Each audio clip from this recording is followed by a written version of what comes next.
Hello dear students, कैसे हैं आप। तो आज अपन सॉल्यूशन का लेक्चर नंबर 9 जो है वो स्टार्ट करने वाले हैं। सॉल्यूशन का लेक्चर नंबर 9 स्टार्ट करने वाले हैं और आज अपन इस लेक्चर को, इसमें चैप्टर को फिनिश करने की कोशिश करेंगे। तो चलो स्टार्ट करते हैं। तो आज अपन इसमें देखेंगे बहुत ही important van't Hoff factor. Van't Hoff factor, तो हेडिंग लगा लो वांट हाफ फैक्टर। इसको अपन बोलते हैं आई, इसको आई से डिनोट करते हैं, ठीक है। ये एक्चुअल में जो कॉलिगेटिव प्रॉपर्टीज होती है ना, कॉलिगेटिव प्रॉपर्टीज, ठीक है, उनको देखने का एक नया नजरिया, एक नया पॉइंट ऑफ व्यू जो है आपके सामने रखने वाला है। ये बहुत ही इंपॉर्टेंट बात, ठीक है। अच्छा, इसमें अपन एक चीज और क्लियर करेंगे, एक चीज और क्लियर करेंगे और वो है एबनॉर्मल मोलर मास, ठीक है, and normal molar mass.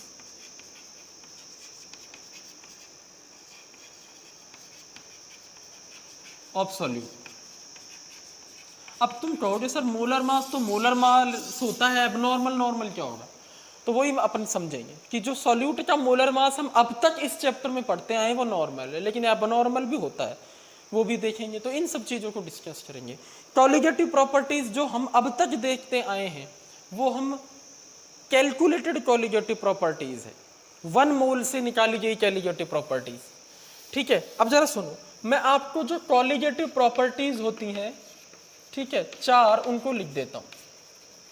Colligative properties भाई 4 टाइप की जो कॉलिगेटिव प्रॉपर्टीज है उनको लिख देते हैं। फर्स्ट जो हमारी कॉलिगेटिव प्रॉपर्टी है उसकी अगर अपन बात करें तो वो हमारी है p naught A minus p A upon p नेट ओ। क्या नाम है इसका? Relative lowering in vapour pressure. क्या बोलते हैं इसको? Relative lowering in vapour pressure. और ये किसके इक्वल होता है? Relative lowering in vapour pressure जो होता है ये किसके इक्वल होता है? एक्स सॉल्यूट के, यानी सॉल्यूट की जो मोल फ्रैक्शन होती है उस पर डिपेंड करता है।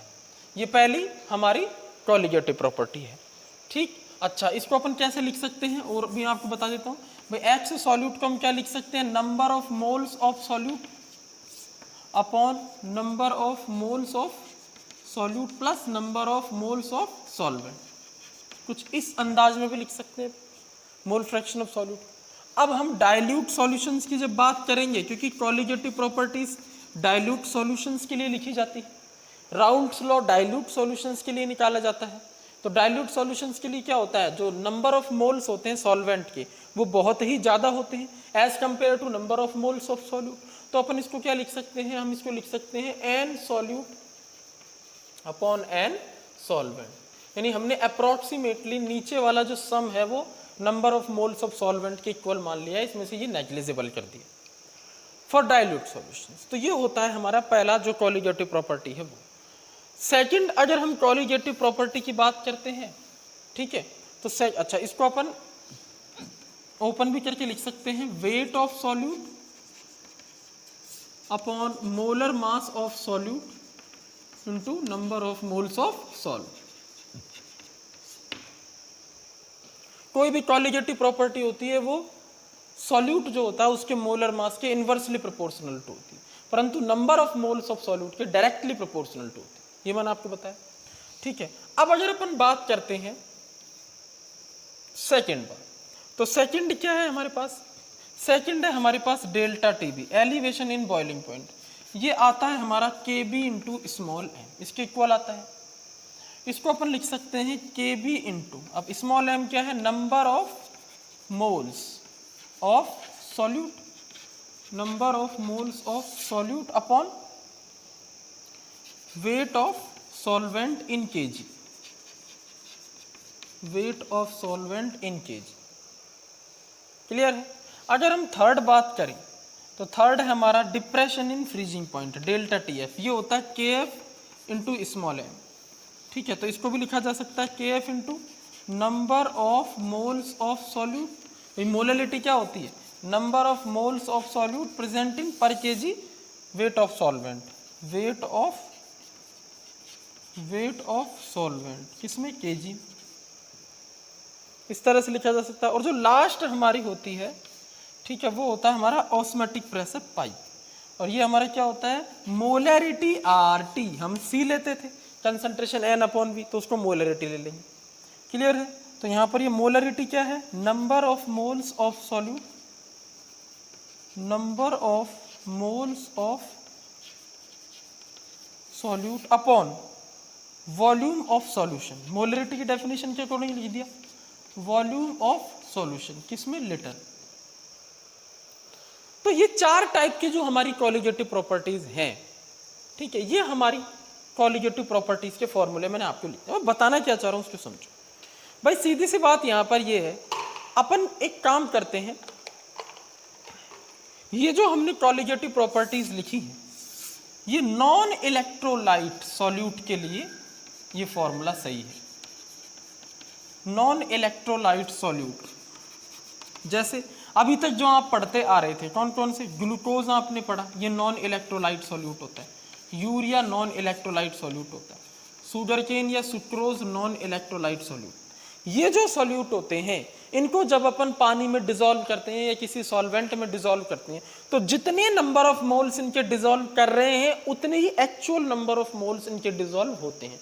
मतलब जैसे अगर हम 1 मोल ग्लूकोज ले रहे हैं, तो 1 मोल ग्लूकोज हमने लिया, तो यहाँ हम जो 1 मोल रखेंगे, सपोज करो मुझे ऑस्मेटिक प्रेशर निकालना है, यहाँ मैं 1 मोल ग्लूकोज रखूंगा सॉल्यूट का, और यहाँ पर मैंने सपोज करो 2 लीटर वॉल्यूम ले लिया सॉल्यूशन का, ठीक है। तो इस फॉर्मूले से जब मैं पाई की वैल्यू निकालूंगा, ऑस्मेटिक प्रेशर की वैल्यू निकालूंगा, भाई RT तो इससे मल्टीप्लाई है, ऑस्मेटिक प्रेशर की वैल्यू जब निकालूंगा इस फॉर्मूले से, क्लियर है। तो वो सपोज करो आ रही है 2 ATM। मैंने 1 मोल ग्लूकोज लिया, फॉर्मूले में लिखा number of moles of solute, यहाँ जो सॉल्यूशन का वॉल्यूम है वो रखा, RT से मल्टीप्लाई किया, और मैंने क्या निकाल लिया, पाई। तो सॉल्यूशन का जो पाई आ रहा है, कैलकुलेटेड, कैलकुलेशन की हमने फॉर्मूले से, तो कैलकुलेटेड पाई आ रहा है 2 ATM। अब मैंने एक्सपेरिमेंट करके देखा, एक्सपेरिमेंट से मतलब क्या है कि मैंने एक कंटेनर लिया, उसमें 1 लीटर या 2 लीटर वॉल्यूम ऑफ सॉल्यूशन लिया, उसमें जो ये आपने ग्लूकोज डाला 1 मोल डिसॉल्व किया, फिर मैंने क्या किया, एक्चुअल में कितना एटमॉस्फेरिक प्रेशर वहाँ पर इंक्रीज हुआ है, क्योंकि हमें पता है कि एटमॉस्फेरिक प्रेशर क्या हो जाएगा, इंक्रीज हो जाएगा जैसे ही हम क्या डालेंगे, नॉन वोलेटाइल सॉल्यूट डालेंगे, ग्लूकोज वगैरह, यूरिया वगैरह। तो जैसे ही हमने डाला ग्लूकोज, यूरिया या सुक्रोज वगैरह, तो क्या होगा वहाँ पर सॉल्यूशन का जो वेपर, जो सॉल्यूशन का जो एटम ये है हमारा ऑस्मेटिक प्रेशर, एक्सपेरिमेंटली वो भी 2 ATM आ रहा था। तो नॉन इलेक्ट्रोलाइट सॉल्यूट के केस में, यानी इन सॉल्यूट के केस में क्या होगा, उन सॉल्यूट के केस में क्या होगा, कोई भी कॉलिगेटिव प्रॉपर्टी हम लिखेंगे any colligative property, any CP, any colligative property, जो कि क्या है, कैलकुलेटेड, फॉर्मूले से कैलकुलेटेड जो कॉलिगेटिव प्रॉपर्टी की वैल्यू होती है वो इक्वल आती है किसकी, एनी कॉलिगेटिव प्रॉपर्टी। एनी मतलब कोई, इन चारों में से कोई भी, ऑब्जर्व के इक्वल आती है। ऑब्जर्व मतलब समझ रहे हो, ऑब्जर्व का मतलब है कैलकुलेटेड।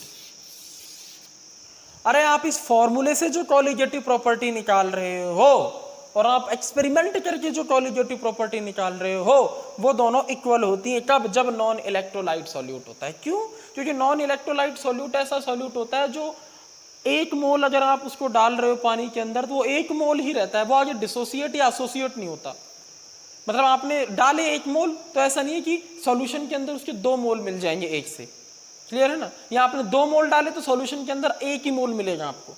यानी कि ऐसे सॉल्यूट जो डिसोसिएट ना हो, नंबर ऑफ पार्टिकल्स ज्यादा ना बनाए, या चिपके भी ना, एसोसिएट भी ना हो भाई, ना तो सॉल्यूट एसोसिएट हो ना सॉल्यूट डिसोसिएट हो, उस टाइप के सॉल्यूट को बोलते हैं नॉन इलेक्ट्रोलाइट सॉल्यूट। तो ये एग्जांपल होता है। तो यहाँ के केस में हम इन फॉर्मूलोज को लगा सकते हैं, क्योंकि यहाँ पर कैलकुलेटेड और ऑब्जर्व एक ही चीज है। लेकिन जब बात करते हैं अपन इलेक्ट्रोलाइट सॉल्यूट की, इलेक्ट्रोलाइट सॉल्यूट की, इलेक्ट्रोलाइट सॉल्यूट का मतलब, इलेक्ट्रोलाइट में आपको पढ़ा चुका हूँ, कोई भी एसिड ले लिया, कोई बेस ले लिया HCl H2SO4, ठीक है, कोई सॉल्ट ले लिया, सपोज करो हमने ले लिया NaCl, MgCl2, AlCl3, इस तरीके के एग्जाम्पल। तो इनमें क्या होता है, जैसे आप 1 मोल NaCl डालोगे, तो आप तो क्या करोगे, 1 मोल NaCl आपने सॉल्यूशन में डाला और आपने कॉलिगेटिव प्रॉपर्टी यानी ऑस्मेटिक, ये जो ऑस्मेटिक प्रेशर है ये कैलकुलेट इस फॉर्मूले से किया, तो आपने number of moles of solute 1 रखा, तो उसके हिसाब से सपोज करो ऑस्मेटिक प्रेशर आपका 3 ATM आया।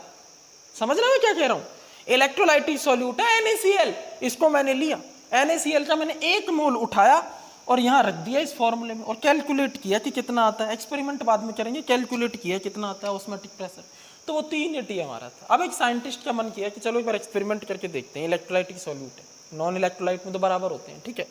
अब इलेक्ट्रोलाइट सॉल्यूट NaCl उसने रियल में 1 मोल लिया एक्सपेरिमेंट करने के लिए, ठीक है, और यहाँ पर 1 लीटर वॉल्यूम में घोल दिया और एक्सपेरिमेंट से उनको लग रहा था कि 3 ATM आना चाहिए, लेकिन हुआ क्या, 6 ATM आने लग गया ऑस्मोटिक प्रेशर।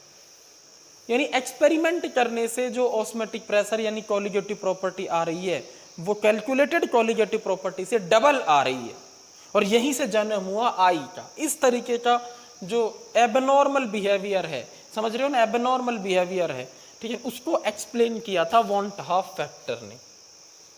कैसे एक्सप्लेन किया था, उसने कहा था भैया जो सॉल्यूट इलेक्ट्रोलाइट होते हैं ना, उनका तुम 1 मोल तो डाल रहे हो सॉल्यूशन में, लेकिन रियल में हकीकत क्या है वो तुम्हें नहीं पता।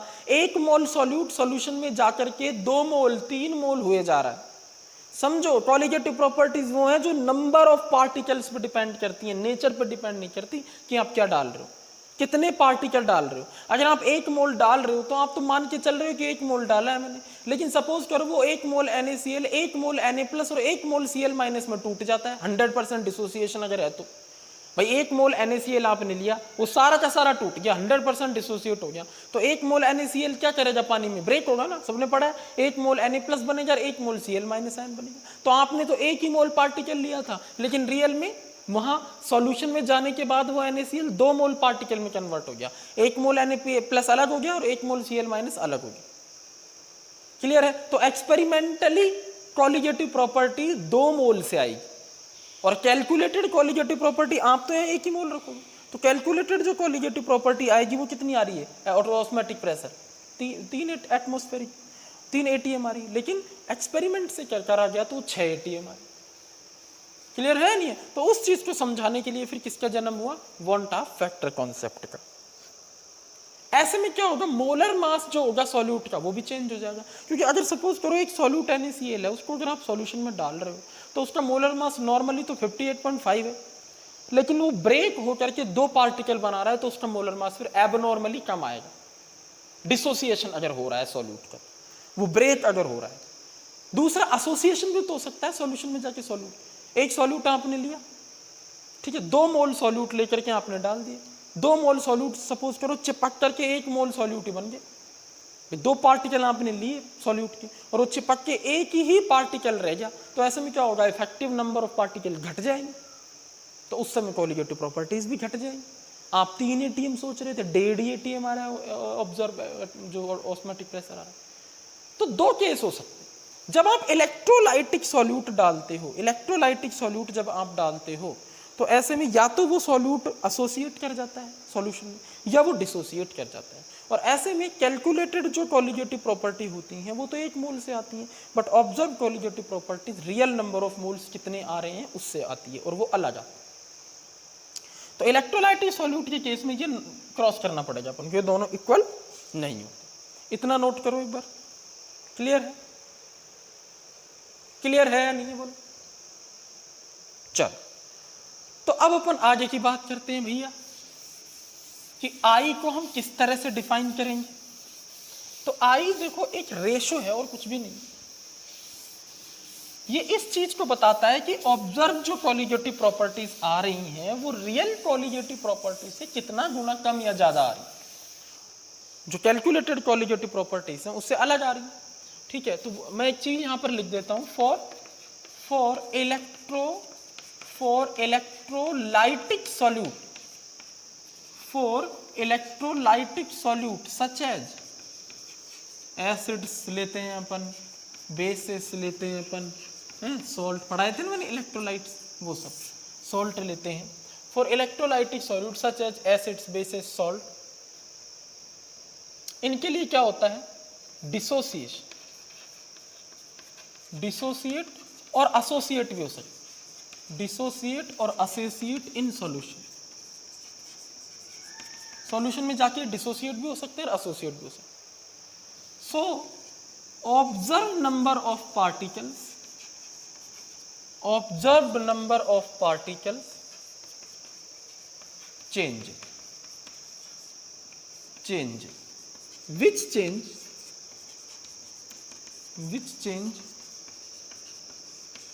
Observe colligative property. समझ में आया कुछ? Observe colligative property. भाई जब हम इलेक्ट्रोलाइटिक सॉल्यूट लेते हैं, एसिड बेस सॉल्ट वगैरह, तो ये डिसोसिएट भी हो सकते हैं और एसोसिएट भी हो सकते हैं सॉल्यूशन में। तो ऐसे में ऑब्जर्व नंबर ऑफ पार्टिकल्स जो होंगे या तो वो ज़्यादा आएंगे कैलकुलेटेड से, अगर डिसोसिएशन है तो ज़्यादा आएंगे और एसोसिएशन है तो कम आएंगे। तो इसलिए मैंने लिखा चेंज हो जाता। So observe number of particles changes which change observe colligative property, क्योंकि colligative property number of particle का ही तो खेल है। अगर नंबर ऑफ पार्टिकल चेंज हो रहे हैं तो ऑब्जर्व कॉलिगेटिव प्रॉपर्टी भी चेंज हो रही है। कैलकुलेटेड जो कॉलिगेटिव प्रॉपर्टी वो तो हम 1 मोल से मान के चल रहे हैं, लेकिन ऑब्जर्व क्या है वो देखना पड़ेगा कि 1 मोल से कितने मोल पार्टिकल बन रहे हैं या कितने मोल पार्टिकल कम हो रहे हैं, वो वाली कहानी है। ठीक है, एकदम क्लियर हो गई बात। तो आई का जो फॉर्मूला है एक्चुअली में वो क्या है, जरा ध्यान से समझो। आई का पहला फॉर्मूला है number of moles of solute, समझो, number of moles of solute after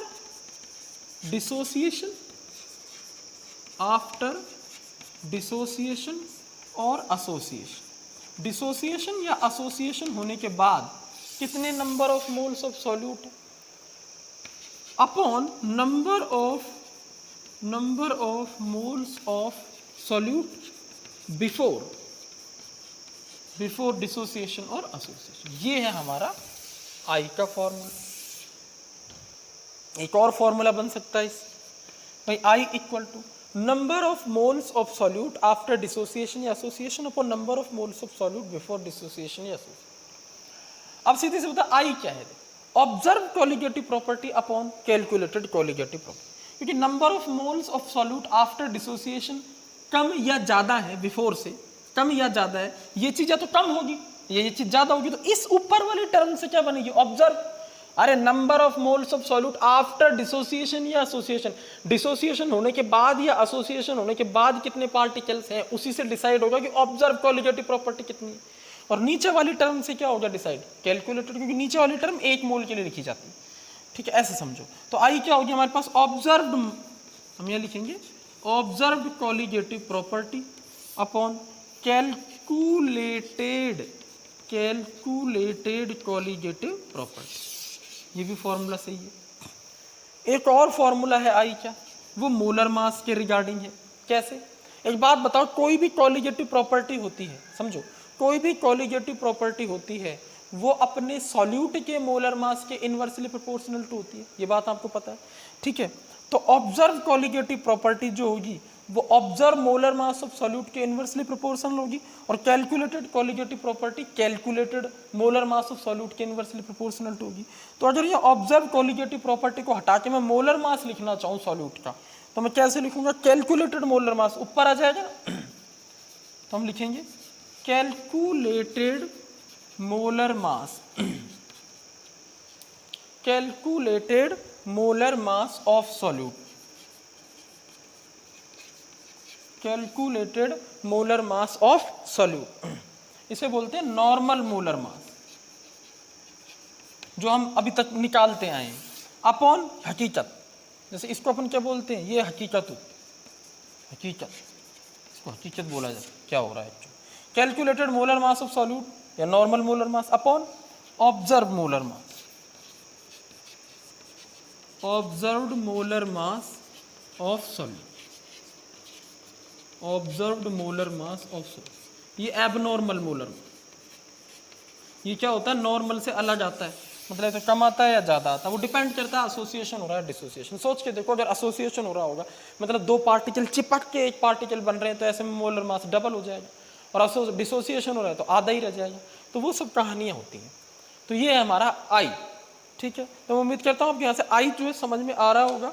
अब अपन आई को क्या करेंगे, एग्जाम्पल से और क्लियर करेंगे, एग्जाम्पल्स के थ्रू अपन और क्लियर करेंगे। पहले तो एक नॉर्मल में जो जनरल फॉर्मूला होता है आई को लिए, आई कैलकुलेट करने के लिए, उसको मैं आपको निकालता हूँ कैसे लिखा जाता है। ठीक है, अब जरा समझो, अगर हम आई की वैल्यू चेक करें तो आई की वैल्यू, जनरल जो आई की वैल्यू हम कैलकुलेट करते हैं डिसोसिएशन के केस में कैसे अपन आई की वैल्यू कैलकुलेट करते हैं, और एसोसिएशन के केस में कैसे करते हैं, वो सब बातें। इससे पहले अपन अल्फा देखते हैं, अल्फा क्या चीज़। देखो जहां भी अल्फा आ जाता है, अल्फा होता है डिग्री ऑफ डिसोसिएशन या एसोसिएशन, डिग्री ऑफ डिसोसिएशन या एसोसिएशन। जनरली आपको 100% मिलता है, अल्फा की वैल्यू 100% मिलती है। अगर अल्फा की वैल्यू 100% हो तो हम इसको एक मानते हैं। 100% से क्या मतलब है, जरा देखो, जैसे मान लो NaCl है, तो NaCl का आपने 1 मोल लिया, 1 मोल, क्लियर है, और ये ब्रेक हो गया Na प्लस में और Cl माइनस में, तो क्या हो रहा है, डिसोसिएशन या एसोसिएशन? क्या हो रहा है, डिसोसिएशन हो रहा है। तो क्या हुआ यहाँ पर, सारा का सारा NaCl अगर 1 मोल, मतलब 1 मोल NaCl से अगर 1 मोल ही हमारा Na प्लस बन जाए और इससे 1 मोल ही Cl माइनस बन जाए, समझ रहे हैं ना, तो इसे अपन बोलेंगे 100% NaCl डिसोसिएट हो, यानी हम यहाँ के बोलेंगे 100% डिसोसिएट हो। और आपको अगर ध्यान हो तो 100% डिसोसिएट कब होता है कोई भी इलेक्ट्रोलाइट, जब वो स्ट्रॉन्ग इलेक्ट्रोलाइट, तो स्ट्रॉन्ग इलेक्ट्रोलाइट अगर हुआ तो 100% दिया रहेगा ये, और अगर वीक इलेक्ट्रोलाइट हुआ तो इसकी वैल्यू 1 से कम दी रहती है, क्योंकि वीक इलेक्ट्रोलाइट सभी कंसंट्रेशन पर 100% डिसोसिएट नहीं होते हैं, उनका डिसोसिएशन कुछ ना कुछ बच जाता है वीक इलेक्ट्रोलाइट का, फिर अपन डाइल्यूशन करके बढ़ाते हैं वगैरह वगैरह, ये सब अपन देखा है। तो NaCl 1 मोल लिया, 100% डिसोसिएट हो गया, 1 मोल और 1 मोल बना लिए, 2 मोल बन गए। ऐसे सपोज करो हमने AlCl3 ले लिया 1 मोल, और इसका 100% डिसोसिएशन हो गया हमारा, 100% ये सपोज करो क्या हो गया, डिसोसिएट हो गया। तो क्या होगा, 1 मोल इससे बनेगा भैया Al+3 और 3 मोल बनेगा Cl-, तो ये 1 मोल बनेगा, लेकिन ये तभी बनेगा जब इसका 100% डिसोसिएशन, ठीक है। तो अल्फा का अगर 100% डिसोसिएशन आ रहा है तो हम क्या बोलेंगे कि ऑब्जर्व नंबर ऑफ पार्टिकल्स होंगे, वो कितने आ रहे हैं यहाँ पर 2, और कैलकुलेटेड 1 ही है। भाई हम 1 से कैलकुलेट करके जो कोलिगेटिव प्रॉपर्टी निकालेंगे वो अलग आएगी, और रियल में तो 2 पार्टिकल मिल रहे हैं तो डबल आएगी कोलिगेटिव प्रॉपर्टी, यहाँ 4 गुनी आएगी कोलिगेटिव प्रॉपर्टी, तो उसी हिसाब से आई की वैल्यू भी चेंज हो जाएगी। क्लियर है नहीं, ठीक है। तो अब अपन देखते हैं ऐसे ही केसेस के लिए। तो सबसे पहले मैं बना रहा हूं आपको डिसोसिएशन, मैं लिख देता हूं कैलकुलेशन ऑफ आई, ये बेटर वर्ड है, calculation of I for dissociation, ठीक है। दोनों में एक साथ ही करा देता हूं, आपको जनरल टर्म बता देता हूं दोनों की, और दोनों के लिए मैं आपको एग्जाम्पल के सहित भी समझा देता हूं। बस आपको अल्फा ध्यान रखना है, अल्फा 100% मिलेगा जनरली, और उसको आपको 1 मानना है, ठीक है। Calculation of I for dissociation वाला केस, ठीक है। इलेक्ट्रोलाइटिक सॉल्यूट की बात करेंगे। अब ये इलेक्ट्रोलाइटिक सॉल्यूट क्या कर सकता है, सॉल्यूशन में जाके ज्यादा पार्टिकल भी बना सकता है, मतलब डिसोसिएशन, और चिपक के कम पार्टिकल भी बना सकता है, मतलब एसोसिएशन। तो calculation of I for dissociation, इधर लिखेंगे calculation of I, calculation of I for association, for association, दोनों ही केसेस की स्टडी अपन करते हैं, ठीक है भैया। तो चलो स्टार्ट करते हैं calculation of I for dissociation. तो डिसोसिएशन के लिए अपन कैसे स्टार्ट करेंगे, देखो सपोज करो हमारे पास क्या है, ये ए पार्टिकल है, समझ रहे हो ना, ये ए पार्टिकल है, और इससे हमें क्या मिला, एन ऑफ पी पार्टिकल मिले। जैसे ये 1 मोल लिया हमने NaCl, तो हमें 2 मोल मिल गए पार्टिकल, समझ रहे हो ना। ये 1 मोल AlCl3 लिया, हमें 4 मोल पार्टिकल मिले, 1 Al का 3 Cl, तो n मोल लिख दिया मैंने। तो इनिशियली क्या होगा वो समझो, इनिशियली स्टार्टिंग में क्या होगा, इसका मान लो 1 मोल ले लिया मैंने, तो इसका 0 मोल होगा, क्योंकि ये तो प्रोडक्ट है, इनिशियली तो बनेगा नहीं, रिएक्शन स्टार्ट होगी तभी बनेगा। अब इक्विलिब्रियम पर देख, एट इक्विलिब्रियम, इक्विलिब्रियम पर क्या हो गया, इसका जो डिसोसिएशन है ए का वो अल्फा हो जाता है, क्या हो जाता है, वो अल्फा, ठीक है। यानी इसका डिसोसिएशन अल्फा हो गया, यानी 1 मोल में से अल्फा मोल कम हो गए, क्लियर है। 1 में से अल्फा मोल कम हो गए, तो इसके कितने बचे, 1 माइनस अल्फा, ठीक है। और इसके कितने बने होंगे, अब ये n बार है, ठीक है। अगर ये 1 भी होता तो इसके अल्फा ही मोल बनता, लेकिन ये 2 है तो कितने बनेंगे, n अल्फा, तो इसके कितने बनेंगे बोलो, n अल्फा पार्टिकल। इसके कितने मोल बच गए, इसके बच गए 1 माइनस अल्फा, और इसके कितने बच गए, n अल्फा। अगर सपोज करो यहाँ पर अल्फा की वैल्यू 1 है, तो इसका कुछ नहीं बचा है, सारा सारा ब्रेक हो गया, मतलब 1 मोल लिया तो 1 मोल खत्म हो गया, तो यहाँ कितना बनेगा, 1 अल्फा बन जाएगा, वो n के बराबर, जितने मोल होंगे उतने के बराबर आ जाएगा, समझ रहे हो। तो अल्फा पर डिपेंड करेगा। अच्छा, और अल्फा की वैल्यू अगर 1 नहीं, 1 से कम हुई तो फिर यहाँ पर कुछ ना कुछ बचेगा, अब जरा समझो, ये जो एन अल्फा है इसे क्या बोलेंगे, इसे बोलेंगे अपन dissociated number of moles, dissociated number of moles, जितने डिसोसिएटेड हो गए उतने मोल्स। और ये क्या है हमारा नॉन डिसोसिएटेड, मतलब जो अभी टूटा नहीं है, बचा हुआ, non dissociated number of moles. फिर कह दूं अगर अल्फा एक है तो इसका मतलब है यहाँ एक है तो ये सारा का सारा डिसोसिएट हो जाए, फिर तो नॉन डिसोसिएटेड जीरो और ये सारा डिसोसिएटेड मिलेगा अपन को। लेकिन अगर एक से कम है तो कुछ ना कुछ यहाँ बचा रह जाएगा, यानी non dissociated number of moles आ जाएगा और यहाँ क्या आ जाएगा डिसोसिएटेड नंबर ऑफ मोल्स आ जाएगा। क्लियर है? तो एक बात बताओ, टोटल नंबर ऑफ मोल्स क्या होंगे जरा बताना, टोटल या observe, observed number of moles क्या होंगे, टोटल या ऑब्जर्व नंबर ऑफ मोल्स क्या होंगे। तो टोटल या ऑब्जर्व नंबर ऑफ मोल्स क्या होंगे हमारे, वो होंगे हमारे non dissociated number of moles plus dissociated, सारे ऐड हो जाएंगे। फिर टोटल या ऑब्जर्व नंबर ऑफ मोल्स कितने होंगे, जितने डिसोसिएटेड हो गए वो प्लस नहीं हुए वो, क्योंकि कॉलिगेटिव प्रॉपर्टीज तो सभी पार्टिकल्स पर डिपेंड करेगी, चाहे वो डिसोसिएटेड हो चाहे अनडिसोसिएटेड, टोटल पार्टिकल पर डिपेंड करेगी। अभी टोटल कहाँ से आएगा, कुछ डिसोसिएटेड है कुछ अनडिसोसिएटेड फॉर्म में, तो इन पर डिपेंड करेगी। तो आई की वैल्यू हम कैसे निकालेंगे जरा समझो, आई की का फॉर्मूला बताओ। आई का फॉर्मूला है टोटल नंबर ऑफ पार्टिकल्स या मोल्स अपॉन, भाई आई की वैल्यू हम कैसे निकालेंगे, ऑब्जर्व नंबर ऑफ मोल्स, या अपन कह सकते हैं after dissociation, total number of moles after dissociation, तो आफ्टर डिसोसिएशन ये टोटल नंबर ऑफ मोल्स है, upon total number of moles before dissociation, तो बिफोर डिसोसिएशन एक है। तो इनिशियली तो हमने एक ही लिया, डिसोसिएशन जब नहीं हुआ इसका स्टार्ट एक का, तो एक ही मोल लिया है ना, तो बिफोर डिसोसिएशन तो एक मोल है एक का, और आफ्टर डिसोसिएशन कितने हैं, जितने डिसोसिएटेड हुए और जितने रह गए सबको जोड़ दो तो ये आफ्टर डिसोसिएशन आ जाएगा। ठीक, तो यहाँ पर आई की वैल्यू क्या लिखेंगे, after dissociation number of moles 1 minus alpha plus n alpha, और बिफोर डिसोसिएशन एक। ठीक, अब जरा इसको सॉल्व कर लो, आपको सारी कहानी समझ आ जाएगी। इसको अपन सॉल्व कर लेंगे, तो आई की वैल्यू अपन लिखेंगे i equal to 1 plus n alpha minus alpha, ऐसे लिख सकता हूँ इसको, इसको इधर इसको इधर। ठीक है, अब क्या कर दो, आई को इधर भेज दो, आई माइनस 1 रह जाएगा। ठीक है, और इसको मैं अल्फा कॉमन ले लेता हूँ, एन अल्फा माइनस 1। ठीक है, तो जो हमारे पास, सॉरी अल्फा कॉमन है, एन अंदर है। ठीक है, तो अल्फा की वैल्यू क्या आ जाएगी बताओ, आई माइनस 1 अपॉन एन माइनस, आई माइनस 1 अपॉन एन माइनस 1। ठीक है, इस तरह से। अब एन क्या है जरा इसको समझ लो, एन को समझो भाई, सीधी सी बात है, NaCl अगर है तो NaCl के केस में n की वैल्यू क्या होगी, n की वैल्यू क्या होगी, 2 होगी ना, क्योंकि 100% डिसोसिएशन होगा, 100% डिसोसिएशन होगा तो I जो होगा हम कितना लेंगे, सॉरी अल्फा जो होगा वो हम 1 लेंगे। क्लियर है, अल्फा 1 लेंगे तो n की वैल्यू क्या, नंबर ऑफ मोल्स, 1 से कितने मिल रहे हैं, 1 मोल से कितने मिल रहे हैं, 2, तो n की वैल्यू 2 होगी। अगर AlCl3 है तो कितनी होगी बताओ, 4 होगी, n की वैल्यू 4 होगी। अगर MgCl2 है तो 2 होगी। ये सब इलेक्ट्रोलाइटिक है, और अगर मान लो नॉन इलेक्ट्रोलाइटिक है तो n की वैल्यू क्या होगी मतलब 1 ही होगी, क्योंकि एक मोल से एक ही मोल मिलेगा, ना टूटेगा ना जुड़ेगा। इलेक्ट्रोलाइटिक केस में कहानी बदलती।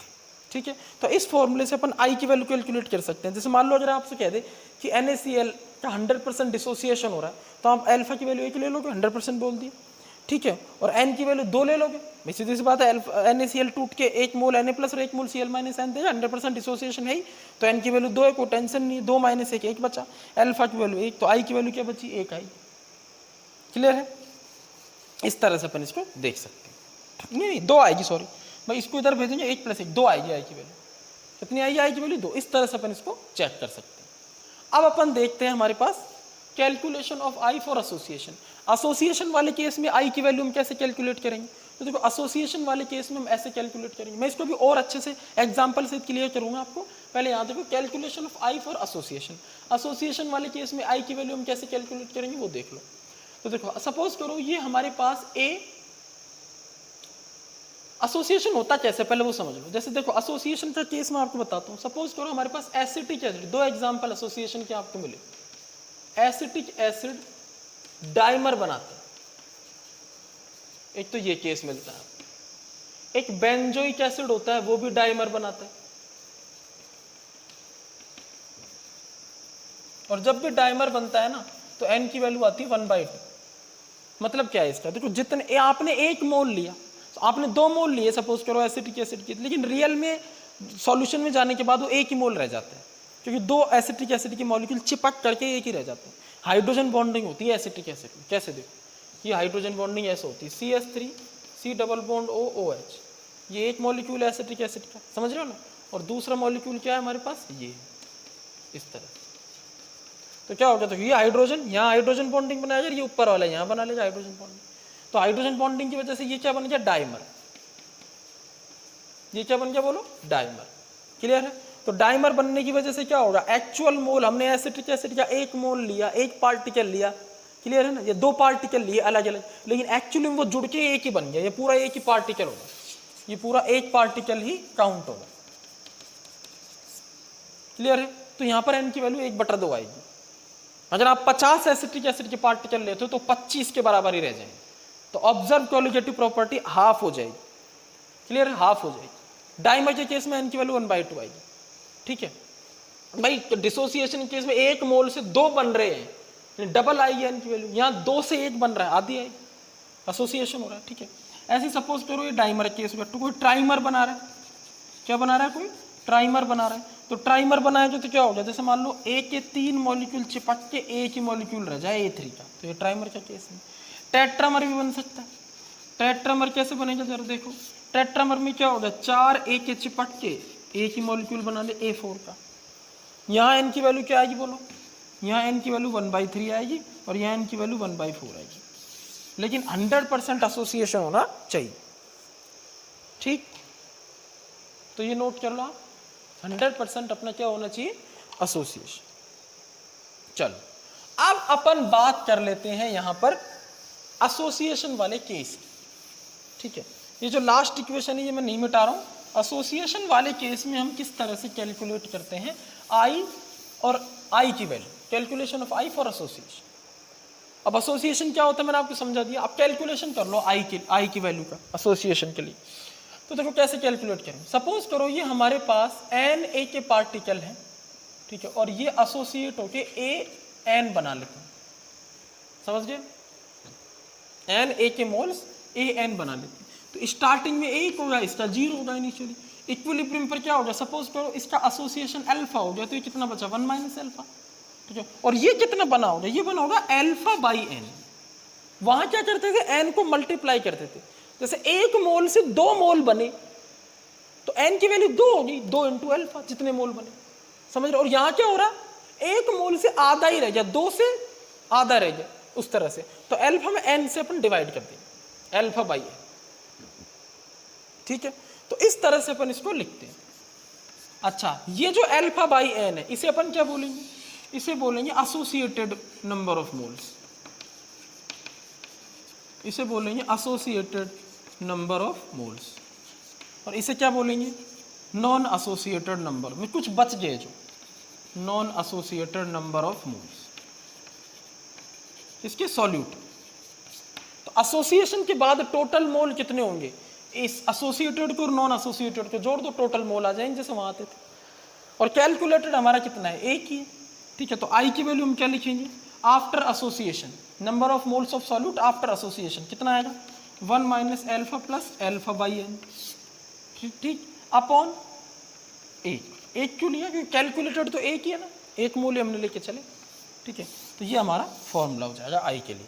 अब इसको अब आगे भी सॉल्व कर सकते हैं अपन चाहे तो, अगर आप इसको आगे सॉल्व कर देते हो, ठीक है, तो ये हमारे पास आ जाता है n इंटू, जो अल्फा की वैल्यू बचती है वो फाइनल बचती है n into I - 1 upon 1 - n, ये फाइन।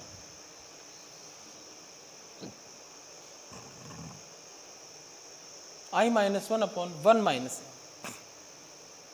क्लियर है। ठीक है, ये आया कैसे देखो, ये भी हम बता सकते हैं आपको, इधर किस तरह से आता है ये 1 - अल्फा प्लस अल्फा/n को जब सॉल्व करेंगे।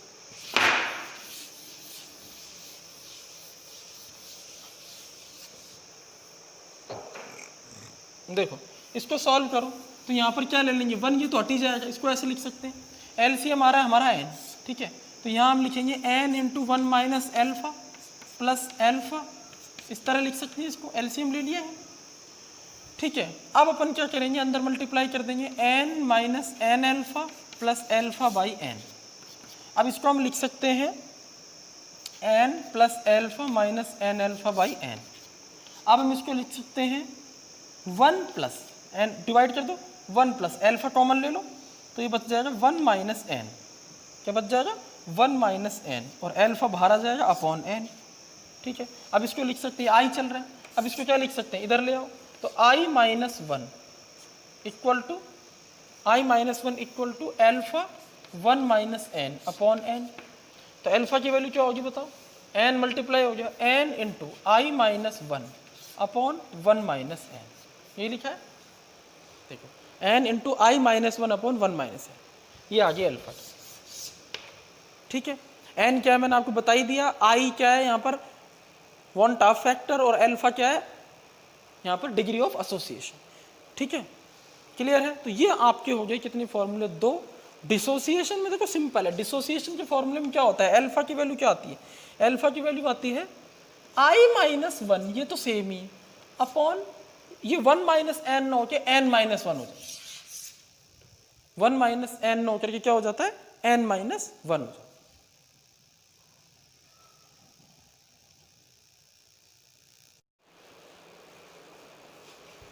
चलो, तो बात चल रही थी अपनी अल्फा की वैल्यू इस तरह से डिसोसिएशन के केस में ये आएगी, और एसोसिएशन के केस में हमारी जो अल्फा की वैल्यू आएगी वो ये आएगी। देखो आई माइनस वाला टर्म यहाँ भी है और यहाँ भी है, नॉमिनेटर में है, डिनोमिनेटर में वहाँ एन माइनस वन है समझो, और यहाँ 1 माइनस एन है, क्लियर है, और एन की वैल्यू और यहाँ पर एक नई आई है, बस क्लियर है। तो ये दोनों फॉर्मूले आपको यूज करने आने चाहिए।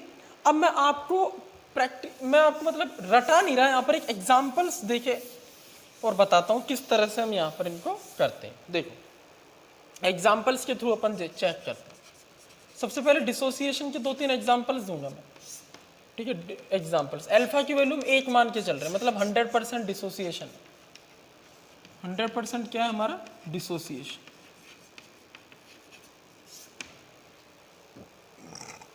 ठीक है, चलो तो अल्फा की वैल्यू 1 मान के चल रहे हैं, 100% डिसोसिएशन है।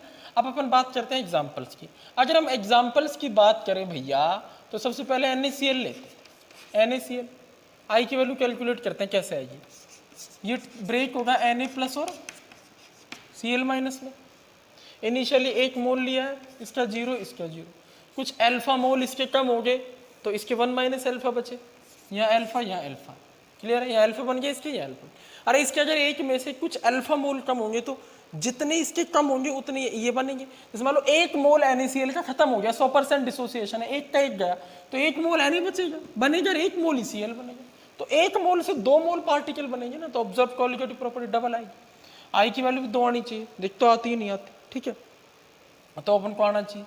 फिर टोटल पार्टिकल कितने हैं हमारे पास, अल्फा अल्फा 2 अल्फा और 1 minus alpha, 1 minus alpha plus 2 alpha, ये टोटल पार्टिकल है। ऑब्जर्व अपॉन कैलकुलेटेड, ये थ्योरेटिकल स्टार्टिंग में जो after dissociation 1 minus alpha plus 2 alpha और बिफोर डिसोसिएशन 1 है, तो ये आ जाएगा हमारे पास आई। अब इसको जरा सॉल्व करो तो ये हमारे पास क्या बचेगा, minus alpha plus 2 alpha alpha, तो 1 प्लस अल्फा अपॉन 1, क्लियर है। अब अल्फा की वैल्यू क्या है, 1 है, ठीक है, 100% डिसोसिएशन है, तो यहाँ पर 1 प्लस 1 यानी कितना आएगा हमारे पास 2, तो आई की वैल्यू 2 आएगी NaCl, अगर 100% डिसोसिएशन। 1 टॉप फैक्टर की वैल्यू क्या आएगी बोलो, 2 आई, क्लियर है। सपोज करो अगर यहाँ पर NaCl ना हो करके, नोट कर लो इसको, NaCl वाले को MgCl2 होता, सपोज MgCl2, तो यहाँ 1 लेते 0, Mg प्लस 2 बनता है यहाँ पर, और 2 मोल बनते Cl। तो अगर इसके 1 से इसके 2 बन रहे हैं तो इसके अल्फा कम होगी तो इसके 2 अल्फा बनेंगे, इसके अल्फा ही बनेंगे। तो यहाँ पर बस एक चीज चेंज आती है, 3 अल्फा हो जाते total, 2 alpha plus alpha 3 alpha और 1 माइनस अल्फा नॉन डिसोसिएटेड, तो यहाँ पर 2 अल्फा बचते, क्लियर है। तो यहाँ पर अल्फा की वैल्यू 1 है, तो यहाँ पर हमारे पास क्या आता है आंसर, 3 आता है। इस तरह से चेंज हो जाता है, ठीक। अगर हम बात करें एसोसिएशन वाले केस, जैसे सपोज करो हमारे पास एक ट्राइमर ये है, एसिटिक एसिड है, तो हम जानते हैं एसिटिक एसिड के जो 2 मोल होते हैं वो मिलके 1 मोल एसिटिक एसिड बन जाता है, डाइमर बन जाता है, हाइब्रिड बना के दिखाया था मैंने। हाइड्रोजन बॉन्ड, भाई दो एसिटिक एसिड के मॉलिक्यूल जब अपन सॉल्यूशन में डाल देते हैं तो ये दोनों हाइड्रोजन बॉन्ड बना के एक ही मॉलिक्यूल में कन्वर्ट हो जाते हैं, डाइमर बना लेते हैं, तो नंबर ऑफ मॉलिक्यूल घट जाएंगे यहाँ पर। तो यहाँ आई की वैल्यू कम आएगी एक से, ठीक है, एसोसिएशन वाले केस में। स्टार्टिंग में इसका 1 मोल लिया है, इसके 0 मोल। अब इसका 1 माइनस एल्फा बचेगा कुछ समय बाद, इसका कितना बचेगा एल्फा बाई 2, क्योंकि दो पार्टिकल चिपक के बन रहे हैं तो एल्फा बाई एन, यानी एन की वैल्यू 2 हो जाएगी, तो एल्फा बाई 2 आ जाएगा। क्लियर। तो अब यहाँ पर हम आई की वैल्यू कैलकुलेट करेंगे तो ये आएगा 1 minus alpha plus alpha by 2 upon 1। ठीक, तो यहाँ इसको सॉल्व करेंगे तो ये हमारे पास बचेगा आई इक्वल टू, इसको हम लिख सकते हैं 1 प्लस एल्फा बाई 2। एल्फा में से अगर एल्फा बाई 2 घटाएंगे तो एल्फा बाई 2 बचेगा। अब एल्फा की वैल्यू क्या है, एल्फा की वैल्यू 1 है, 1 माइनस एल्फा बाई 2 बचेगा। एल्फा की वैल्यू 1 है, 100% एसोसिएशन है, तो हमारे पास क्या बचेगा 1 माइनस 1 बाई 2, यानी 1 बाई 2 आ जाएगा। वन टॉप फैक्टर की वैल्यू 1 बाई 2 आ जाएगी। इस तरह से घटती कब है, जब एसोसिएशन होता है। आई से एक से कम आती है आई की वैल्यू, मतलब एसोसिएशन, एक से ज्यादा आती है तो डिसोसिएशन। नोट कर लो। अब मैं आपको कुछ कंक्लूजन लिखा देता हूं।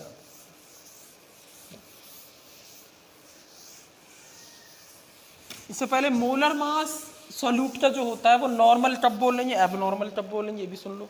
देखो अब जरा सपोज करो, एबनॉर्मल मोलर मास क्या होता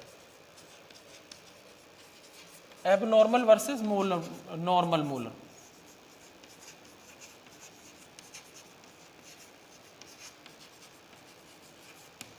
ये हमारे पास एसिड के मॉलिक्यूल, दो मॉलिक्यूल हमने लिए, ठीक है। अब सीधी सी बात है, मोलर मास क्या होगा इसका हम कैलकुलेट करेंगे तो वो आएगा हमारे पास 60। ये है नॉर्मल, एक मॉलिक्यूल बिफोर एसोसिएशन। जब सॉल्यूशन में डाला तो एसोसिएट हो गए दोनों मॉलिक्यूल, चिपक के क्या बन गया, एक ही मॉलिक्यूल बन गया। इस तरह से हो गया। हाइड्रोजन बॉन्ड में ने दोनों एसिटिक एसिड के मॉलिक्यूल्स ने एक दूसरे से क्या बना लिया, हाइड्रोजन बॉन्ड बना लिया ना। और हाइड्रोजन बॉन्ड बना लिया तो इसका मतलब क्या हुआ कि एक ही मॉलिक्यूल रहा।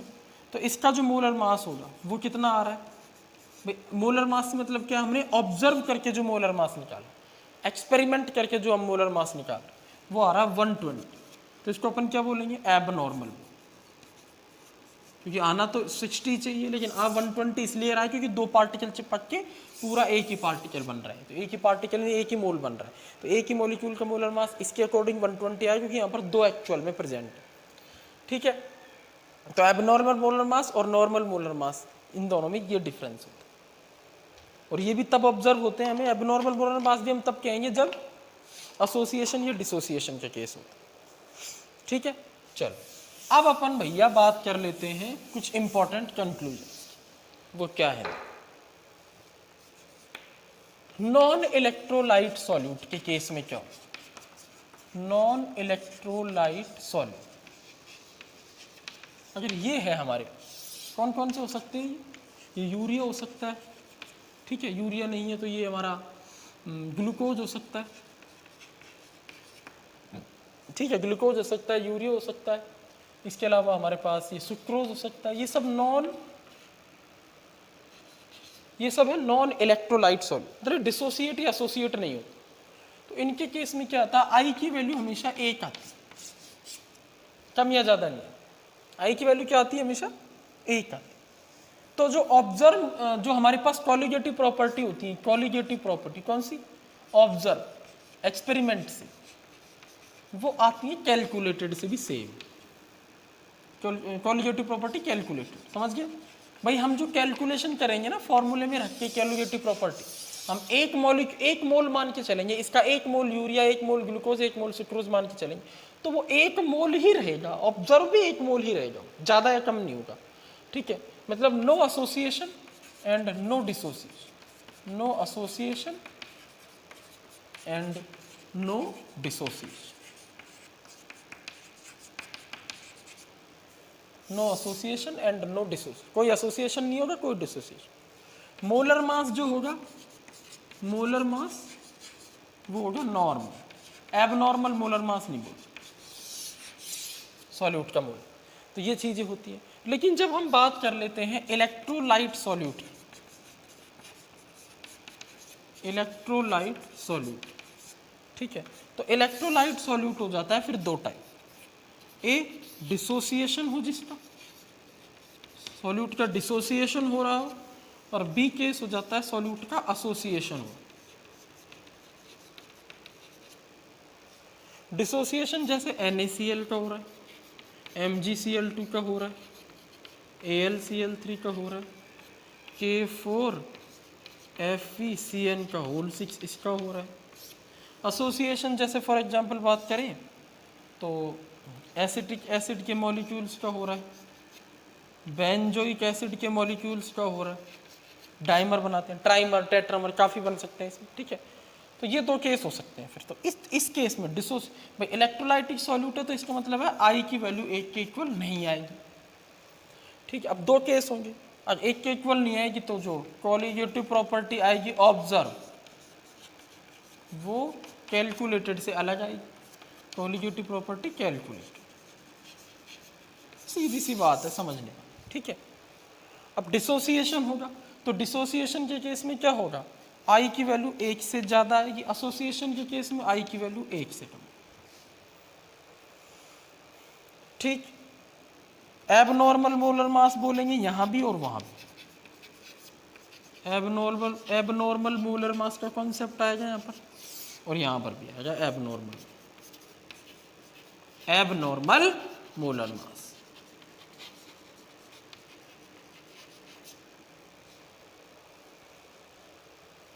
ठीक है।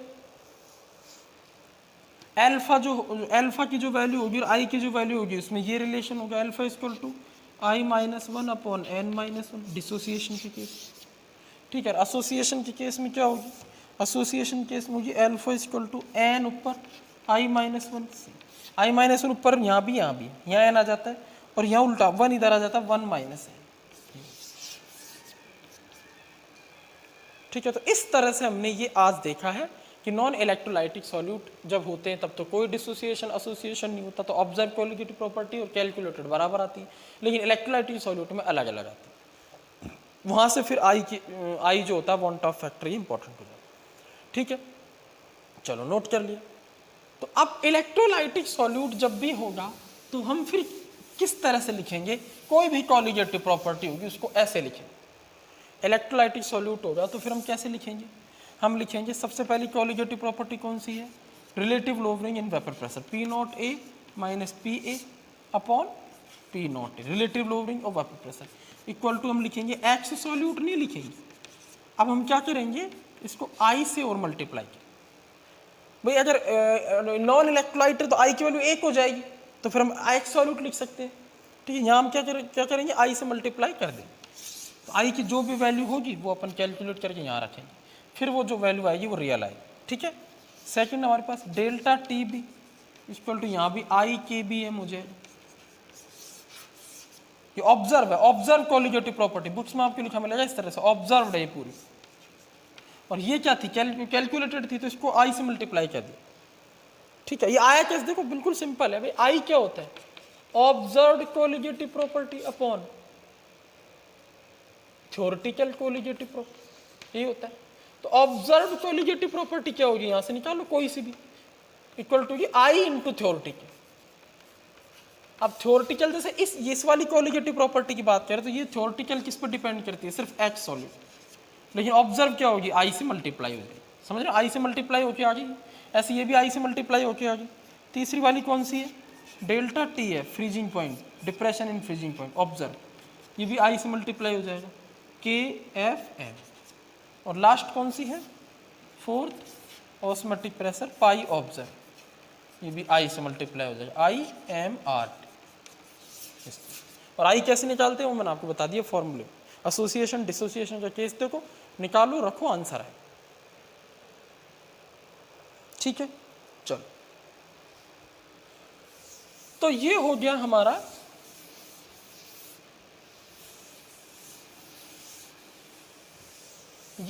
हो गया टॉपिक वांट ऑफ फैक्टर से रिलेटेड, ठीक है। अब हम बात करने वाले हैं लास्ट चीज की, लास्ट टॉपिक की, वो है solubility and Henry law, last topic है, solubility and Henry law,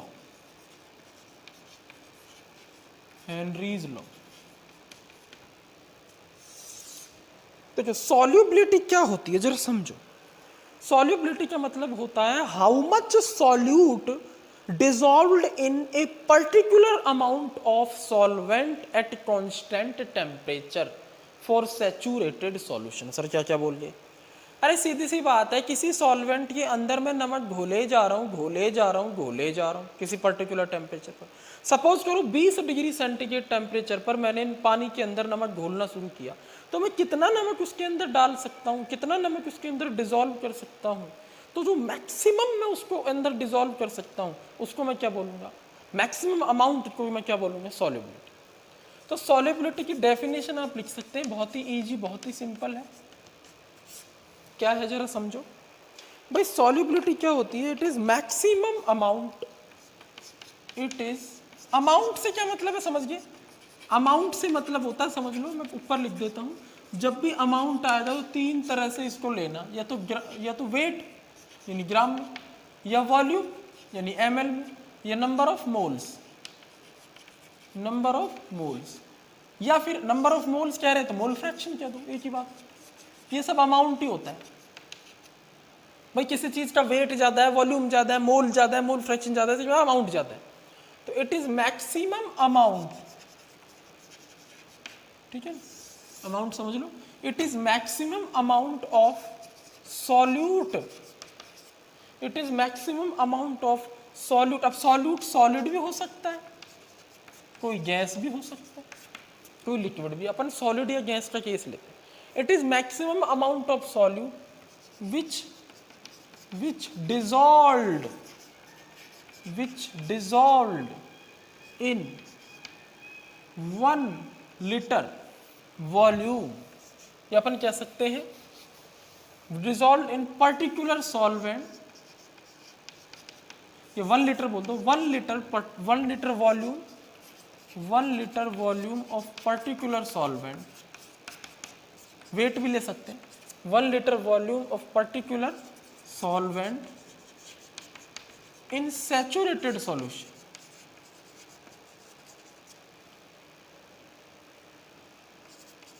at constant temperature and pressure, at constant temperature and pressure, called solubility।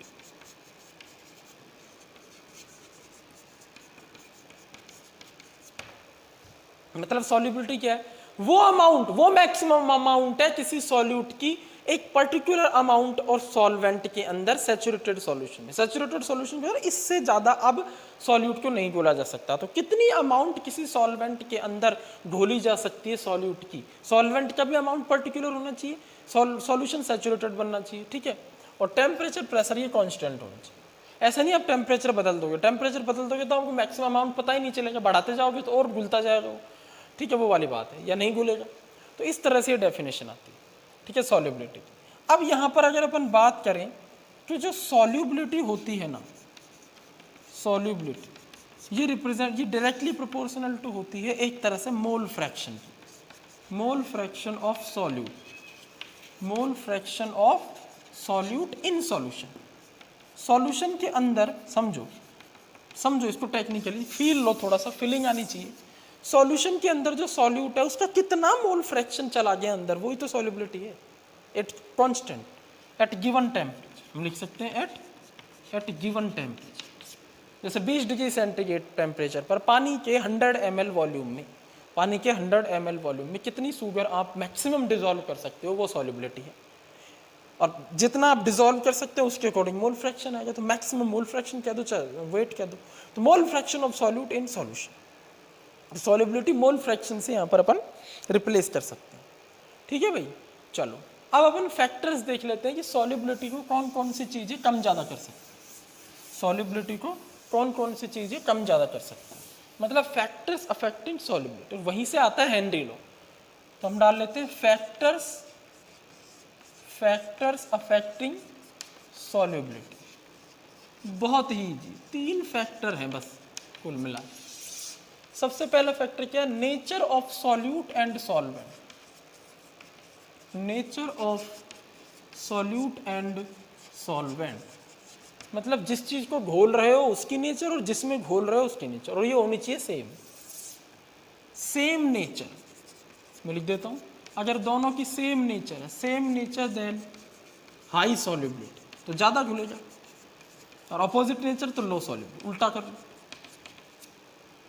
देखो कैसे, जैसे अगर मान लो इधर मैं लिख देता हूं सॉल्यूट और इधर लिख देता हूं सॉल्वेंट, तो सीधी सी बात है, अगर सॉल्यूट पोलर है, पोलर नेचर का, तो सॉल्वेंट भी पोलर होना चाहिए, तो आराम से डिसॉल्व होंगे। और अगर सॉल्यूट जैसे पोलर, जैसे सपोज करो NaCl सॉल्यूट है, तो वो पानी के अंदर आराम से डिसॉल्व होगा, आराम से डिसॉल्व। NaCl पानी के अंदर आराम से डिसॉल्व होगा, same like same dissolve same, ठीक है। और सेकंड अगर मैं बात करूं, अगर नॉन पोलर सॉल्यूट है कोई, ठीक है, नॉन पोलर से मतलब क्या है, जैसे बेंजीन, तो वो किसमें, वो उसमें बेंजीन है, नॉन पोलर सॉल्यूट, जैसे मान लो CCl4, ये नॉन पोलर होता है, ठीक है। और यहाँ जो सॉल्वेंट है नॉन पोलर है वो है बेंजीन। सॉल्वेंट कौन है, बेंजीन, नॉन पोलर है, ये नॉन पोलर है, और कौन सा है, बेंजीन। तो CCl4 नॉन पोलर सॉल्यूट है, तो ये नॉन पोलर सॉल्वेंट बेंजीन में आराम से घुलेगा। पानी, नमक जो है वो पोलर सॉल्यूट है, तो ये पानी के अंदर आराम से घुलेगा, क्योंकि पानी भी पोलर होता है, ठीक है। अब अगर आप नमक को बेंजीन में घोलोगे तो नहीं घुलेगा, क्योंकि नमक पोलर है और ये नॉन पोलर है, नहीं बनेगी बात। CCl4 नॉन पोलर है, इसको पानी में घोलोगे नहीं, तो सॉल्युबिलिटी इसकी इसमें कम आएगी बट इसकी इसमें ज्यादा आएगी, इसकी इसमें ज्यादा आएगी बट इसकी इसमें कम आएगी, सेम नेचर होनी चाहिए, ठीक है। तो बहुत सिंपल बात है, पहला नोट करो, ठीक है। अब अपन सेकंड फैक्टर की बात करते हैं। सेकंड हमारे पास है temperature, very important. Second factor क्या है हमारे पास, टेम्परेचर, समझोगे। सेकंड फैक्टर है हमारे पास टेम्परेचर।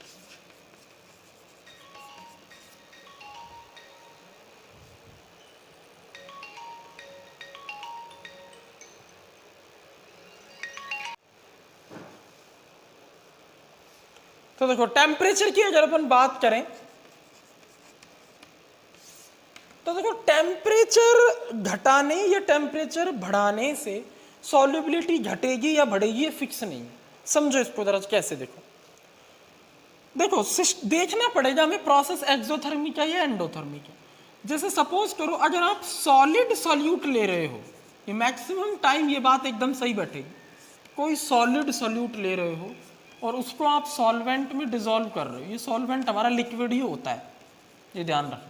सॉल्युबिलिटी हम लिक्विड सॉल्वेंट के लिए पढ़ते हैं, सॉलिड सॉल्यूट को लिक्विड सॉल्वेंट में डिसॉल्व कर रहे हैं, समझना। तो सॉलिड सॉल्यूट जैसे मान लो NaCl को पानी में हम डिसॉल्व कर रहे हैं, ठीक है, तो सॉलिड सॉल्यूट को लिक्विड सॉल्वेंट में डिसॉल्व कर रहे हैं। तो जरा सोच के देखो, सॉलिड के पार्टिकल्स जो होते हैं वो पास पास होते हैं, हाई फोर्स ऑफ अट्रैक्शन होता है, तो पहले तो उन पार्टिकल्स को तोड़ना पड़ेगा, ब्रेक करना पड़ेगा, उसके बाद वो सॉल्वेंट के अंदर डिसॉल्व हो। तो ब्रेक करने के लिए एनर्जी चाहिए, सीधी सी बात। एनर्जी किसकी फॉर्म में दे रहे हो तुम, हीट की फॉर्म में दे रहे हो, टेम्परेचर की फॉर्म में दे रहे हो, तो ये एंडोथर्मिक प्रोसेस हो। एंडोथर्मिक प्रोसेस कौन सा होता है समझ रहे हो, एंडोथर्मिक प्रोसेस वो होता है, एंडोथर्मिक प्रोसेस वो होता है जिसको हीट चाहिए होती है होने के लिए। तो यहाँ सॉलिड को हीट चाहिए, नमक जल्दी जल्दी टूटा जा, पानी के अंदर डिसॉल्व होगा, सॉल्युबिलिटी बढ़ी, तो एंडोथर्मिक प्रोसेस है। तो यहाँ पर क्या होगा, टेम्परेचर अगर बढ़ाओगे तो यहाँ सॉल्युबिलिटी बढ़ेगी, अगर एंडोथर्मिक प्रोसेस है। जरूरी नहीं है सारे सॉलिड घुल के एंडोथर्मिक प्रोसेस ही दें, कुछ एक्सोथर्मिक भी तो दे सकते हैं, लेकिन मैक्सिमम देते हैं एंडोथर्मिक। लेकिन अगर हम कोई गैस सॉल्यूट लेते हैं, जरा समझो, तो गैस जनरली जब सॉल्वेंट लिक्विड में जाती है डिसॉल्व होने, तो क्या होता है जरा समझो इसको, पार्टिकल्स गैस के दूर दूर होते हैं, वो पास पास आते हैं डिसॉल्व होने के लिए। तो ऐसे में क्या होता है, अट्रैक्शन लगता है पार्टिकल्स के बीच में, पास पास आते हैं। तो गैसियस फॉर्म में तो पार्टिकल दूर दूर थे, अब वो डिसॉल्व होने आ रहे हैं लिक्विड के अंदर, तो पास पास आएंगे, अट्रैक्शन लगेगा, एनर्जी रिलीज होगी। प्रोसेस एक्सोथर्मिक होता है ये जनरली। और भी कोई एक्सोथर्मिक प्रोसेस हो तो यही रूल लगाना है, मैंने एग्जाम्पल भी दे दिया है साथ में। कोई भी एक्सोथर्मिक प्रोसेस हुआ, अगर डिसोल्यूशन का प्रोसेस एंडोथर्मिक हुआ, टेम्परेचर बढ़ाओ सॉल्युबिलिटी बढ़ेगी, हीट चाहिए। और डिसोल्यूशन का प्रोसेस किसका, कोई सॉल्यूट है वो डिसॉल्व होने आ रहा है, वो प्रोसेस एक्सोथर्मिक हुआ, गैस के केस में होता है, ठीक है। तो क्या होगा भाई, सीधी सी बात है, सिस्टम में जैसे जैसे वो आता जा रहा है, हीट फेंक रहा है, सिस्टम हीट फेंक रहा है, तुम भी हीट दिए जा रहे हो, टेम्परेचर बढ़ा रहे थे, इसमें सॉल्युबिलिटी घट जाएगी। तो यहाँ क्या करना पड़ेगा, जो टेम्परेचर बढ़ा दिया सॉल्युबिलिटी घट जाएगी। तो सबसे बढ़िया तरीका क्या है, यहाँ टेम्परेचर घटा दो सॉल्युबिलिटी बढ़ाने की। टेम्परेचर घटा दोगे ना तो हीट जल्दी निकल जाएगी बाहर, और इसलिए रिएक्शन कैरी फॉरवर्ड। ठीक है, तो इन चीज़ों का ध्यान हमें रखना चाहिए। ठीक है, और थर्ड बट लास्ट है हमारा प्रेशर, जो सॉल्युबिलिटी को चेंज करता है, और यहाँ से जन्म होता है हेनरी लॉ का।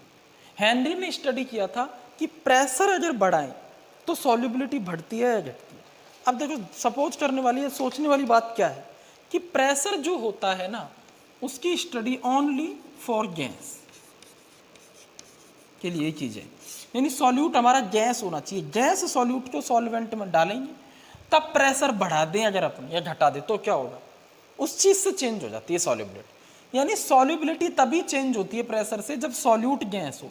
अगर कोई सॉल्यूट सॉलिड है या लिक्विड है तो उस केस में प्रेशर इतना चेंज नहीं कर पाता सॉल्युबिलिटी, वहां फिर टेम्परेचर का खेल खेलते हैं, प्रेशर का नहीं खेलते। समझ रहे हो, प्रेशर का खेल कब खेलेंगे, जब सॉल्यूट गैस हो। क्यों, क्योंकि गैस के कंप्रेसिबल होने के चांस रहते हैं, मे बी कंप्रेसिबल।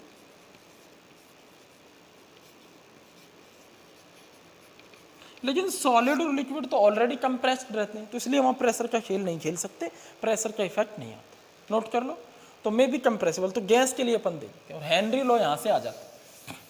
ठीक है, अब हेनरी लॉ को जरा समझते हैं। हेनरी ने क्या किया था, एक स्टडी की थी काफ़ी दिनों तक, और उन्होंने ये करा, अलग अलग गैसेस को लेकर के एक पर्टिकुलर सॉल्वेंट में डिजोल्व करके देखा, अलग अलग प्रेशर पर डिजोल्व करके देखा, और एक रूल दिया उन्होंने। ठीक है, उसको अपन हेनरीज लॉ बोलते हैं आज के डेट। क्या है ये, जरा ध्यान। ये लॉ क्या कहता है, एट कांस्टेंट टेम्परेचर, अगर टेम्परेचर को कांस्टेंट कर, at constant temperature the solubility, at a constant temperature the solubility of any gas is directly proportional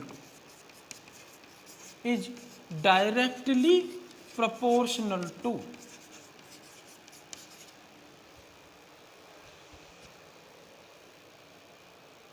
partial pressure of this gas.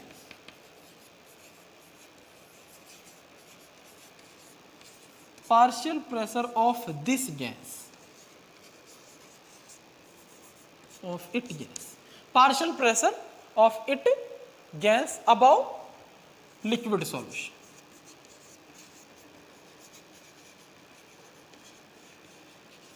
Partial pressure of it gas above liquid solution मतलब क्या है, जैसे suppose करो यहाँ पर ये liquid surface है, समझ रहे हो ना, और इसके ऊपर सपोज करो ऑक्सीजन भी है, हाइड्रोजन भी है, हीलियम भी है, तीन गैस है, ऑक्सीजन हाइड्रोजन हीलियम।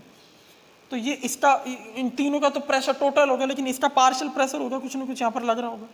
तो ये पार्शियल प्रेशर इस गैस का जितना ज़्यादा होगा ना, उतना ही ज़्यादा ये यहाँ सॉल्युबल हो जाएगी, सॉल्युबिलिटी इसकी उतनी ज़्यादा होगी। अगर सपोज करो इससे ज़्यादा पार्शियल प्रेशर इसका हुआ तो ये ज़्यादा सॉल्युबल होगी, और इसका हुआ तो ये ज़्यादा। तो इन तीनों में से जिसका पार्शियल प्रेशर ज़्यादा हुआ कांस्टेंट टेम्परेचर पर, वो ज़्यादा सॉल्युबल होगा। कांस्टेंट टेम्परेचर पर solubility of gas is directly proportional to partial pressure of it gas about liquid solution. Simple सी बात, ठीक है। तो मतलब हम ये कह सकते हैं कि जो सॉल्युबिलिटी होती है, सॉल्युबिलिटी किसकी, गैस इन लिक्विड, समझिए ना, गैस की सॉल्युबिलिटी लिक्विड में, सॉल्युबिलिटी किसकी, गैस की इन लिक्विड में डायरेक्टली प्रोपोर्शनल टू है partial pressure of this gas, partial pressure of gas about liquid surface, जो ऊपर लग रहा है, अबाउट लिक्विड के ऊपर जो पार्शियल प्रेशर लग रहा है ना गैस का, वो जितना ज्यादा अगर लग रहा है ना, तो उतनी ज्यादा सॉल्युबिलिटी उस गैस की लिक्विड के अंदर होगी। ठीक है, अब अपन ने कहा था सॉल्युबिलिटी किसके प्रोपोर्शनल होती है, एक तरह से मोल फ्रैक्शन की। तो हम ये कह सकते हैं अगर सॉल्युबिलिटी ज्यादा है तो उस गैस का मोल फ्रैक्शन लिक्विड के अंदर जाता है। तो हम इसको ऐसे भी लिख सकते हैं, हेनरी ने जो स्टेटमेंट दिया था वो ऐसे दिया था, पार्शियल प्रेशर ऑफ गैस, यानी हम लिख सकते हैं partial pressure of gas about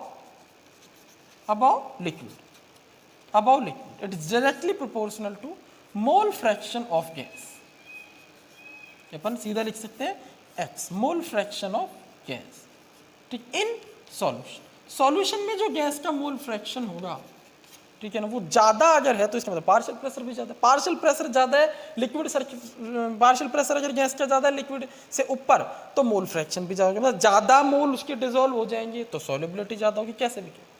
फिर प्रोपोर्शनल टू जो साइन हटाए, ये तो हो गया पार्शियल प्रेशर गैस का, हटाया तो हेनरी कांस्टेंट आया KH, और ये आ जाए हमारा X गैस। ये पार्शियल प्रेशर है गैस का, partial pressure of any gas above liquid surface is directly proportional to mole fraction of gas in liquid, और ये हेनरी कांस्टेंट, ठीक है, नोट कर लो। तो ये है हमारा हेनरी लॉ।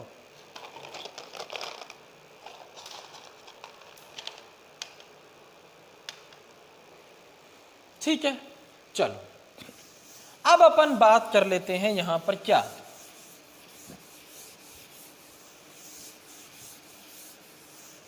अब अपन यहां पर बात कर लेते हैं इस इक्वेशन के इंपॉर्टेंस की। वापस लिख देता हूं मैं कि पार्शियल प्रेशर जो होगा गैस का वो इक्वल टू होगा KH Henry constant into mole fraction of gas in solution. Solution के अंदर मोल फ्रैक्शन गैस का कितना है, ये गैस का मोल फ्रैक्शन सरफेस के ऊपर नहीं है, सॉल्यूशन के अंदर जो है ना, वो उसकी बात, वहीं से सॉल्युबिलिटी का कॉन्सेप्ट आता है। और ये पार्शियल प्रेशर गैस क्या है, जो कहाँ लग रहा है, जो ऊपर लग रहा है, ऊपर लगेगा लिक्विड के ऊपर, तो ये है।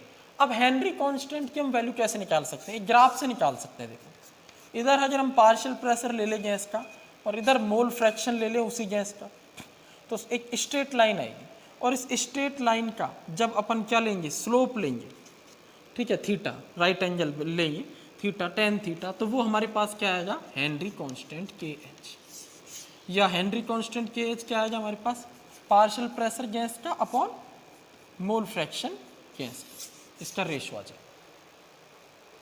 मतलब कोई भी गैस है उसका पार्शियल प्रेशर आपको पता है और उसका मोल फ्रैक्शन सॉल्यूशन के अंदर पता है, रेशो ले लो KH आ जाए, ठीक है।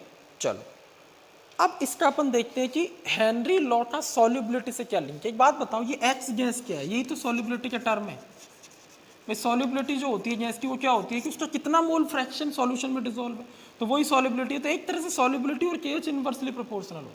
मतलब अगर मान लो किसी, अच्छा KH हेनरी कांस्टेंट किसी सॉल्वेंट से रिलेटेड होता है, अलग अलग सॉल्वेंट के लिए अलग अलग होता है, समझ रहे हो ना। तो अगर मान लो KH की वैल्यू कम ज़्यादा हो रही है तो सॉल्युबिलिटी बदलेगी गैस की, समझ रहे हो। जैसे सपोज करो अगर हम अलग अलग गैसों के लिए ये KH अलग अलग आता है। जैसे सपोज करो KH की वैल्यू अगर कम है तो सॉल्युबिलिटी ज़्यादा हो, और KH की वैल्यू ज़्यादा है तो सॉल्युबिलिटी। जैसे सपोज करो at 20 degree centigrade in water के अंदर 20 डिग्री सेंटीग्रेड टेम्परेचर पर हमने सॉल्युबिलिटी चेक की। पहले KH की वैल्यू देखी, यहाँ पर KH की वैल्यू 135, 75, 35, इस तरह से वैल्यू, ठीक है, 125, 75, 35, ये KH की वैल्यू है, समझ रहे हो ना। और यहाँ पर है गैस अलग अलग, जैसे यहाँ है मान लो हीलियम गैस, यहाँ हाइड्रोजन गैस, यहाँ ऑक्सीजन, ठीक है।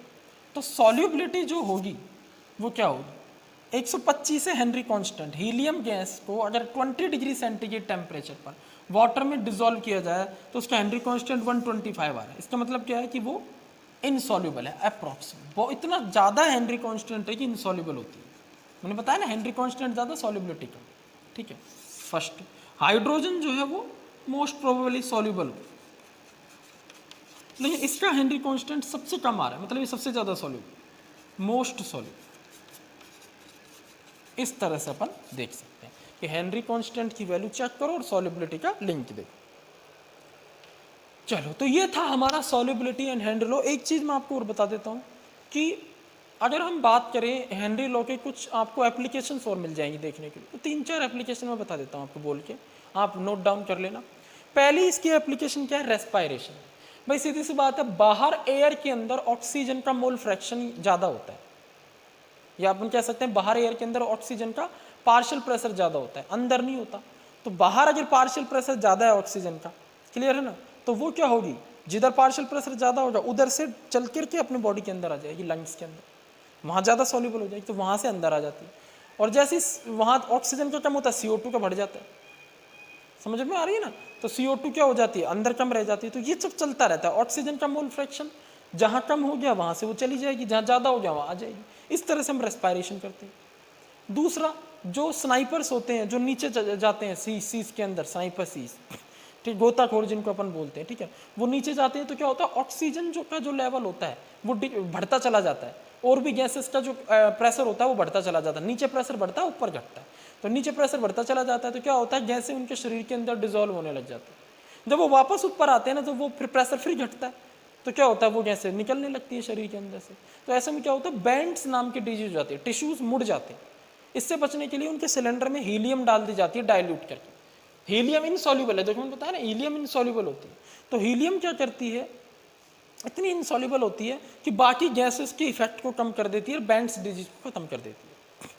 अगर ऊपर चले जाएंगे, कुछ लोग ऊपर रहते हैं जिनको एनॉक्सिया नाम की डिजीज, तीसरा एप्लीकेशन, एनॉक्सिया नाम की डिजीज होती है। एनॉक्सिया में क्या होता है, जो लोग जितने एल्टीट्यूड पर रहते हैं ना, वहाँ पार्शियल प्रेशर ऑक्सीजन का कम रहता है, तो मोल फ्रैक्शन भी कम होगा, तो उनके अंदर जो सॉल्युबिलिटी होगी ना, किसकी, ऑक्सीजन की, भाई ऊपर तो ऑक्सीजन भी कम, तो मोल फ्रैक्शन कम होगा उसका, तो सॉल्युबिलिटी दिमाग में कम, तो ऑक्सीजन कम पहुंचेगी तो सोचने समझने की क्षमता खत्म हो जाती है ऊपर जो रहने वाले लोग हैं उनकी। तो इसको अनॉक्सिया डिजीज या अनॉक्सिया कंडीशन बोला जाता है। तो ये कुछ इसके एप्लीकेशन हैं। ऐसी कोल्ड ड्रिंक की बोतल होती है, तो उसको जब खोलते हैं तो अंदर पार्शियल प्रेशर बहुत ज़्यादा होता है, वो अचानक से बाहर कम होता है, CO2 गैस तेज़ी से बाहर आती है। तो ये कुछ इसकी एप्लीकेशंस होती हैं। क्लियर है? तो ये था हमारा ये सॉल्यूशन टॉपिक। अब मैं आपको PDF अवेलेबल करा दूंगा जिसमें आपको कंप्लीट जो इससे रिलेटेड बाकी न्यूमेरिकल्स बच गए हैं या कॉन्सेप्ट्स बच गए हैं उनका सॉल्यूशन डाल दूंगा। Thank you very much.